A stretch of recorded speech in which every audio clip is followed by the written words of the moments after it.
ابھی ادھر رابعہ بیگم اس کی رونے والی صورت دیکھ ہنسی۔ ٹھیک ہے نہیں کرواؤ چیک اپ، پر رونے کیوں لگی ہو؟ ہنس کر وہ حیرت سے پوچھی۔ شانزی نے ان کی مان جانے پر اسکا کو ان کی گود سے لیا تھا۔ نہیں بس ایسے ہی، پتہ نہیں۔ پیام کی سخت نظروں سے خائف ہوتی وہ جو منہ میں آیا بولنے لگی، جس پر مسکراتی رابعہ بیگم ہاسپٹل سے نکلی۔ انہی کے پیچھے وہ ایک چور نظر پیام پر ڈالی۔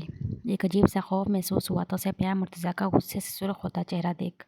پورے راستے پر تھوڑی دیر بعد اسے پیام کی نظریں بیک ویو مرر سے خود پر محسوس ہوتی رہیں، جس پر وہ کچھ نہ کرتے پہلو بدل کر رہ جاتی۔ جمیلہ بیگم سے کافی ریکویسٹ پر اسے اجازت ملی تھی آج کالج جانے کی۔ اس میں بھی اکبر صاحب اسے خود اپنے ساتھ لے کر گئے تھے۔ مجبوری کہ اسے مارک شیٹ لینی تھی۔ وہ اچھے سے جانتی تھی کہ جمعے کو اس کا نکاح ہے شادل کے ساتھ۔ جمیلہ بیگم کے یہ بتانے پر اس کے دل میں جیسے کوئی احساس ہی نہیں تھا سوائے ندامت کے۔ ان کے فیصلے پر وہ اپنی غلطی کے ازالے کا سوچ سر تو جھکا گئی تھی، پر شادل کا سامنا کرنے کی سوچ اسے شرمندہ کر دیتی۔ اس انسان کے سامنے تو وہ سر اٹھانے کے قابل بھی نہ رہی تھی، کچھ آگے اس کی بیوی کے عہدے پر فائز ہوتی۔ کئی طرح کی سوچوں کے گرد وہ کالج سے مارک شیٹ لے کر نکلی تھی۔ اکبر صاحب کالج کے باہر اس کا انتظار کر رہے تھے۔ ان دنوں پڑھائی پر دھیان نہ رہنے کی وجہ سے الشبا کے کچھ خاص اچھے مارکس نہیں آئے تھے۔ اپنی مارک شیٹ دیکھتی الشبا بھیڑ سے گزر کر اکبر صاحب کے پاس جا رہی تھی، تبھی کوئی اس کا ہاتھ پکڑ کر سائڈ پر کرتا لے گیا۔ الشبا گھبرائی تھی، پر کالج کے قریبی درخت کے پاس مقابل ہاتھ چھوڑتا اس کی طرف مڑا تو وہ چونک کر رہ گئی۔ تمہاری ہمت کیسے ہوئی یہاں آنے کی؟ وہ غصے میں عبید کو دیکھتی بولی۔ الشبا میری بات سن لو، اسے ریکویسٹ سمجھ لو پلیز، میں صرف کچھ کہنا چاہتا ہوں، اس کے بعد تم بھلے چلے جانا۔ وہ نادم سا ہوتے بولا تھا۔ الشبا ایک نفرت بھری نظروں سے دیکھ کر کہنے لگی، تمہیں جو کرنا تھا تم کر چکے ہو، لہٰذا اب اپنی شکل مت دکھانا مجھے۔ پہلے ہی بہت بدنامی اٹھائی ہے تمہاری وجہ سے، اب جو بکواس کرنی ہے کرتے رہو، مجھے نہیں سننا کچھ بھی۔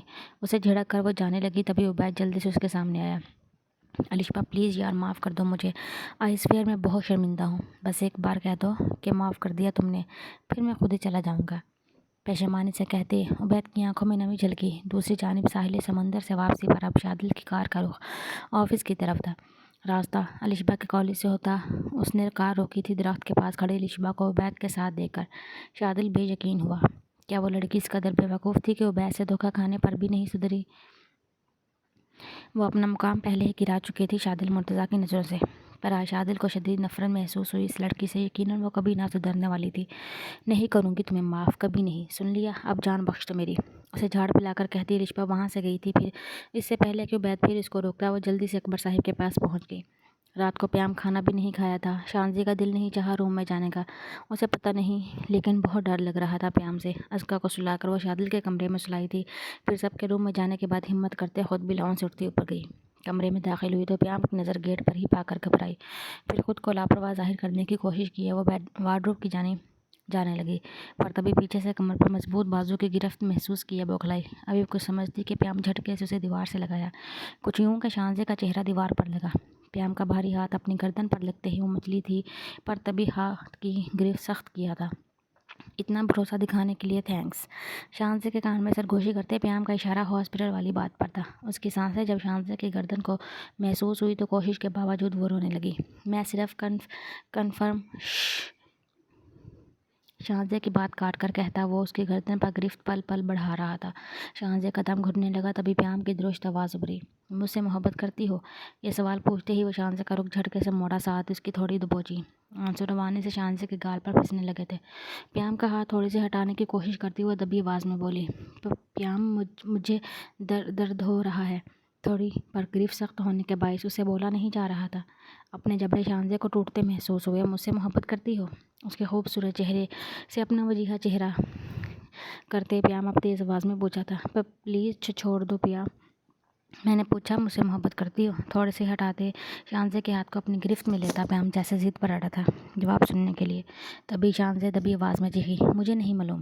شانزی کے جواب پر پیام کی گرفت تھوڑی پر ڈھیلی ہوئی تھی۔ وہ شعلہ بار نگاہوں سے گھورا تھا شانزی کو۔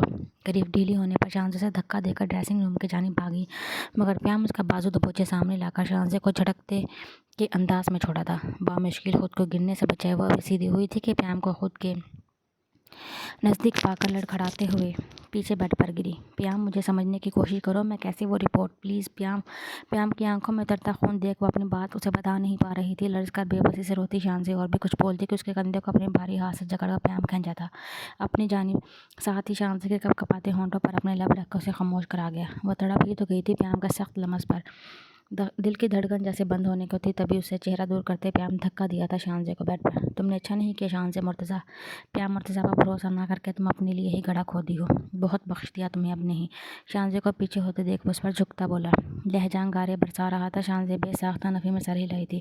تم ایسا نہیں کرو گے، لہجے کو مضبوط بنانے کی کوشش کرتے ہوئے کہنے لگی، ساتھ ہی بیڈ سے اترنے لگی، پر پیام اس کی نازک کمر کو اپنی گرفت میں لیتا شانزی کو تقریباً پٹخا تھا بیڈ پر۔ سر میں درد کی ایک لہر اٹھی تھی، لیکن اگلے ہی لمحے جب پیام جھک کر اس کی سانسیں روکا، تب شانزی مچل کر پیام کی شرٹ دبوچی تھی اپنی مٹھی میں۔ پیام دور ہٹو مجھ سے، سانس اس کے لبوں کو بخشتا جب وہ شانزی کا دوپٹہ ہٹا کر اس کی گردن پر جھکا، تب شانزی نڈھال لہجے میں بولی، پہلے ہی سر میں درد ہو رہا تھا، اوپر سے اس کے سخت لمس پر اب شانزی کو سانس خود پر تنگ لگی۔ شانزی کی بات کو اگنور کرتے پیام اس کی گردن سے تھوڑا نیچے اپنے دانت گاڑا تھا۔ بیڈ شیٹ کو مٹھیوں میں دبوچے وہ ضبط کرنے کے چکر میں اپنے لب سختی سے پیوست کی تھی ایک دوسرے میں۔ تکلیف جب حد سے بڑھی تو وہ بھرائی آواز میں کہی تھی، مجھے سانس نہیں آ رہی پیام، پلیز پلیز دور ہو۔ گلا رندھنے کی لگا تھا، حلق میں جیسے آنسوؤں کا گولا اٹکا تھا۔ گردن کو چھوڑ کر وہ اب کندھے پر دانت کا دباؤ بڑھائے پوری کوشش کیا تھا مقابل کو تکلیف دینے کی، پر شانزی کی آواز کے ساتھ ساتھ جب مزاحمت بھی بند ہوئی، تب چونکتے ہوئے ہوش میں آ کر اٹھتا پیام اس کا چہرہ دیکھا تھا۔ خوبصورت چہرے پر اذیت کے آثار صاف دکھائی دے رہے تھے۔ لب کو دانتوں سے کچلے وہ ضبط سے لیٹی، جیسے تھک کر خود کو اس کے حوالے کر چکی تھی۔ بے اختیار پیام کی انگلیاں شانزی کی ناک پر گئی، اس کی سانسیں، ہاں وہ بہت دھیمی سانس لے رہی تھی۔ جھٹکے سے پیام بیڈ سے اٹھ کر ریموٹ اٹھایا تھا، ساتھ اے سی فل کر کے واپس شانزی کے پاس آیا جو تقریباً بے ہوش ہونے لگی تھی۔ اسے اٹھا کر بٹھاتے ہوئے اپنے سینے میں بھینچ کے، ریلیکس نہیں کر رہا کچھ؟ آہستگی سے شانزی کے پلس ہلاتے پیام اس کے کان میں سرگوشی کیا تھا، جبکہ نیم غنودگی میں بھی ہچکیاں لیتی وہ ہلکی آواز میں رو رہی تھی۔ اب اس کی بگڑتی حالت دیکھ پیام اسے سزا دینے کا اپنا ارادہ ملتوی کیا تھا، پر وہ اتنی آسانی سے شانزی کو معاف نہیں کرنے والا تھا۔ کچھ دیر بعد نارمل ہوتی شانزی اسی کی باہوں میں سو چکی تھی۔ ادھر پیام مرتضیٰ نے اسے اپنی گرفت میں لیے ایک رات آنکھوں میں کاٹی تھی۔ آج ٹھیک 6 دن بعد جمعے کو شادل اور الشپا کا نکاح تھا۔ نکاح بھی بھلے سادگی سے تھا، پر گھر میں ہنوز صبح سے گہما گہمی تھی۔ مرتضیٰ صاحب نے صرف چند قریبی رشتہ داروں کو دعوت دی تھی۔ اکبر صاحب کے گھر جانے کے لیے سبھی تیاری میں مگن تھے۔ اس رات کے بعد سے پیام نے اسے ان 6 دنوں میں ایک مرتبہ بھی مخاطب نہیں کیا تھا۔ دوسری جانب شانزی بھی پیام سے ناراض تھی اس رات کے رویے پر۔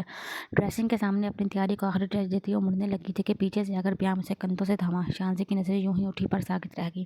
آئینے میں اس کا عکس دیکھ کر سفید شلوار اور قمیض پر بالوں کو جیل سے سیٹ کرنے کے بعد ہمیشہ کی طرح چند بال ماتھے پر بکھرے تھے، وہ نکھرا نکھرا سا بے حد وجیحہ لگ رہا تھا، اتنا کہ شانزی اسے بنا پلک جھپکائے دیکھتی رہ گئی، جبکہ وہ شانزی کی طرف دیکھنے سے مکمل گریز کیا تھا۔ ہوش میں شانزی تب آئی جب پیام اس کی گردن پر وہ پینڈنٹ پہنایا تھا۔ اس قدر نازک و خوبصورت پینڈنٹ اپنی گردن پر سجے دیکھ کر وہ ابھی اسے چھوتی کہ پیام پیچھے کھینچا تھا پینڈنٹ کو۔ گردن پر یکدم خراش پڑنے سے شانزی آنکھیں میچ کر سسکی، کھوکھلے بھروسے اور جھوٹی محبت سے تم پیام مرتضیٰ کی محبت خود سے کم نہیں کر سکتی شانزی مرتضیٰ۔ اس کے کان میں سرگوشی کرنے کے بعد وہ شانزی کے کان کے لوح پر لب رکھ کر دور ہوا، ساتھ ہی روم سے نکلتا چلا گیا۔ ادھر شانزی کی آنکھیں نم ہوئی مقابل کے تحفہ دینے کے اس انداز پر۔ نکاح کے دوران الشپا کے آنسو نہیں تھم رہے تھے۔ شانزی سمیت باقی سب کو یہی لگا کہ ہر لڑکی کی طرح وہ بھی اس لمحے ماں باپ کی جدائی پر رو رہی ہے، لیکن اس کے دل میں الگ ہی غم تھا۔ اسے دکھ تھا کہ چاہ کر بھی وہ جمیلہ بیگم اور اکبر صاحب سے معافی نہ مانگ سکی۔ ان لوگوں نے الشپا کو کوئی موقع ہی نہ دیا تھا۔ اکبر صاحب تو اس کی شکل دیکھنے کا روادار نہ تھے۔ اگر کو اس راہ شادل نہ پکڑتا سے تو ان لوگوں کی عزت آج نیلام کر چکی ہوتی وہ لڑکی۔ ادھر شادل بھی ایک مرتبہ پھر ایک انچاہے رشتے میں بندھ رہا تھا۔ اس بار بھی اس کا دل کسی بھی خوشی کے احساس سے عاری تھا۔ مرتضیٰ صاحب نے کل رات اسے بہت سمجھایا تھا، پر اس نے پھر لبوں پر کفر لگا لیا تھا۔ Thank you. پیام چونک کر مڑا، پیچھے سے آتی منحوس آواز پر سامنے شانزی کھڑی ہلکی مسکراہٹ سمیت اسے دیکھ رہی تھی، جبکہ اس کا ہاتھ پینڈنٹ پر تھا۔ یقیناً وہ اس کے لیے شکریہ ادا کر رہی تھی۔ پیام ایک نظر اس پر ڈال کر آگے ہو گیا اور شانزی کے لبوں سے مسکراہٹ غائب ہوئی۔ پیام کے ری ایکشن پر اسے اتنا تو اندازہ ہو چکا تھا کہ وہ لڑکی جو بھی تھی جھوٹی تھی۔ تنگ آ کر وہ رپورٹ بھی پھاڑ چکی تھی، لیکن اب پیام کی ناراضگی اسے برداشت نہیں ہو رہی تھی۔ پینڈنٹ کو پکڑے ہوئے ایک بار پھر دوسری طرف کھڑے پیام کو دیکھی جو مکمل اسے اگنور کیا ہوا تھا۔